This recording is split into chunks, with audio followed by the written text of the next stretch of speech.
y de esas imágenes que nos llevaban por el mundo de un lado a otro rápido. Estamos con el profesor doctor Javier Espiago. Gracias, Javier, por venir. No vamos a decir que sos español porque ni bien abran la boca va a quedar en evidencia que lo sos, y estás en la Universidad Autónoma de Madrid con un cargo muy especial. Contámelo porque ahí no alcanzábamos a poner todo. Sí. No, soy director del Servicio de Cartografía de la Universidad Autónoma de Madrid. Ajá. Y profesor titular de Geografía, Ajá.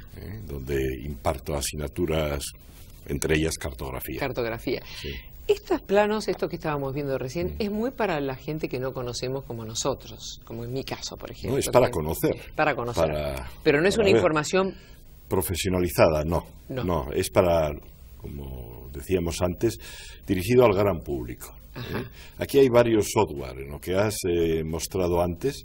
Hay distintas aplicaciones integradas. Y por otro lado hay datos también de variada naturaleza.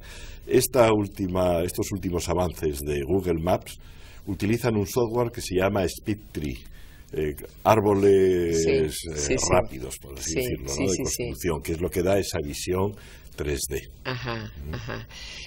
Javier, esto es lo último, pero si nosotros nos remontamos a la cartografía, ¿cómo son los orígenes? Porque ahora todo nos resulta fácil y nos parece que todo es tan sencillo, pero hubo una época en la cual no tenían cómo guiarse.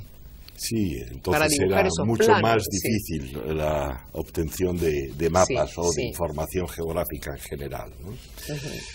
Google Maps lleva unos 7 años solo. Aunque nos parece que hemos vivido ya siempre con él y que sería difícil ahora no poder movernos por nuestras ciudades, ¿no? Por nuestros campos, que también los va señalando, ¿no?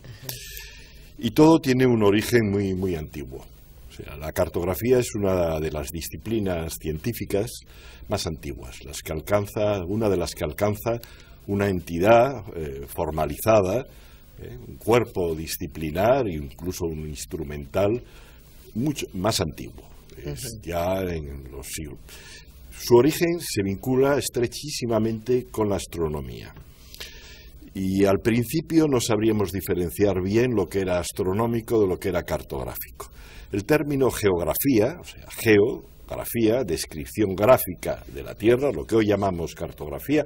Cartografía es un término que solo se utiliza desde el siglo XIX. Aparece ya el término geografía, la descripción gráfica, cartográfica de la Tierra, hacia el siglo IV antes de Jesucristo. Tenemos unas imágenes que me gustaría ir viendo, no importa, no te preocupes por describirlas, pero... Bueno, lo que estamos viendo es un mapa mundi, del Atlas denominado de Ptolomeo. Es un autor, el que conservamos su obra, un manual, se llama Manual de Geografía, del siglo II después de Jesucristo, pero recoge todos los conocimientos, o gran parte de los conocimientos anteriores. Y este manual tenía como objetivo la integración de los datos procedentes de la localización astronómica, de la latitud y la longitud que definen la localización de un punto sobre la Tierra, con procedimientos astronómicos, integrando esos datos con la información procedente de los viajeros fundamentalmente navegantes. Que se guiaban por las estrellas. Se guiaban por las estrellas o calculando empíricamente los recorridos, eso es, y obteniendo lo que se llamaban portulanos, la descripción pormenorizada de los accidentes costeros de la línea de costa. Sí, teníamos otros después, me parece, ahí está. Bueno, esto es el extremo occidental de África, en donde se definen ahí las montañas de una manera muy esquemática. Esto es un mapa medieval, de todas maneras, aunque los orígenes son ptolemaicos. Se supone que los mapas anteriores serían más perfectos que estos que aparecen en época medieval, pero eso es un tema de difícil. Bueno, esto es España. Esto es la península ibérica. Con la Portugal. Península ibérica y Baleares.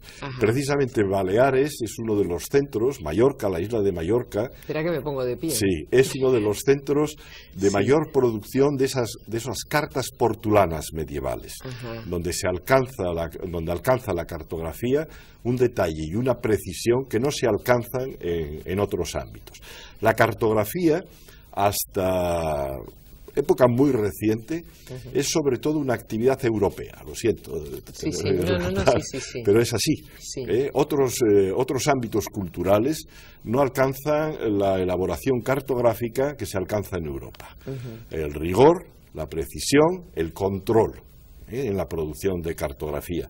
Ni en el ámbito islámico, que sí tiene precisamente un conocimiento astronómico elevadísimo, claro, pero en la producción geográfica, cartográfica, ¿no? Llevado eso a la cartografía no va. No tanto, ni China, por ejemplo, otra gran cultura, ¿no? Sí. Ni los pueblos americanos. Por eso decimos del descubrimiento de América, no porque no hubiera habitantes anteriores que no supieran de su existencia, claro, pero lo que se descubre es el lugar de América en la cartografía, en el mundo, es decir, se integra dentro del resto de información que otras culturas no poseían ese conocimiento. Claro. Pero no sé, me estoy yendo un poco alejándome de Google. Pero el origen de todo esto es eso. El origen es eso, es la observación a partir de las estrellas, y es realmente algo que estamos hablando de descubrimientos, uno de los grandes descubrimientos de la humanidad. La definición de la Tierra, entonces se creía que era una esfera. Para determinadas escalas, por ejemplo a 4 millones o a 5 millones, todavía hoy podemos considerar que la Tierra es esférica, no podríamos percibir las diferencias respecto a una Tierra esférica, una figura real, ¿no? A esas escalas. Y la definición de la Tierra como algo diferenciado, algo delimitado, no infinito, sino delimitado, un cuerpo esférico, en donde situábamos a través de unas coordenadas, la latitud y la longitud, la posición de los puntos, en donde definían ya en el siglo IV antes de Jesucristo los polos, las diferencias climáticas. Y además, sobre todo, yo destacaría la definición de un ámbito así delimitado, esférico, daba pie a pensar que el mundo que se conocía no era todo el mundo que podría encontrarse. Y eso ya existe, esa idea, fruto de una reflexión científica, de una medición, por ejemplo, del diámetro de la Tierra, que establecía que las dimensiones tendrían que ser mayores de las que se conocían. Todo eso, que se conoce ya en el siglo... empieza a conocerse en el siglo IV antes de Jesucristo, en la época de Ptolomeo, en el siglo II de los mapas que estábamos viendo, es ya algo muy consolidado. Luego se perderá, se atenuará ese conocimiento durante la Edad Media y vuelve a recuperarse en la época en donde se han hecho esos mapas que mostrábamos, que es el siglo XV.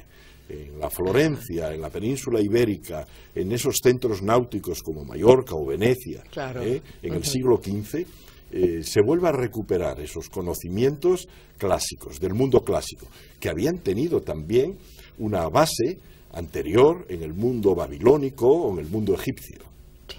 O sea, es todo un mundo que luego finalmente dará a la cultura europea, en otros ámbitos, también en este. Y es el único mundo, la única cultura en donde se crea este conocimiento de forma rigurosa, no de manera legendaria o no de forma mítica. Hay otras aproximaciones a lo terrestre, a las descripciones de distintos pueblos, pero no con esta carga científica. Incluso hay otras aproximaciones astronómicas, a la comprensión del universo, el mundo azteca o el mundo maya, maya sobre todo, ¿de acuerdo? Pero no alcanzan este rigor que sí alcanzaron los griegos y que luego se transmite al resto de culturas. Javier, ¿se sigue trabajando también o estudiando este tipo de cartografía, más dejando de lado lo que es Google y todo eso? ¿Se lo sigue haciendo? ¿Hay gente que sigue con ese fervor de la cosa, del cálculo de las estrellas y todo eso, o ya se dejó de lado? Ahora tenemos una grandísima ventaja, que las estrellas, no sé si es una imagen excesiva, hay estrellas que ponemos nosotros, es decir, los satélites artificiales y el mundo de la navegación global, lo que se llaman sistemas de navegación global. El más conocido entre nosotros es el GPS, Sistema de Posicionamiento Global. Sigue siendo necesario la observación de cuerpos astronómicos para la localización. Lo único que ahora es un momento en donde encontramos una precisión milimétrica que hasta hace poco no podíamos encontrar.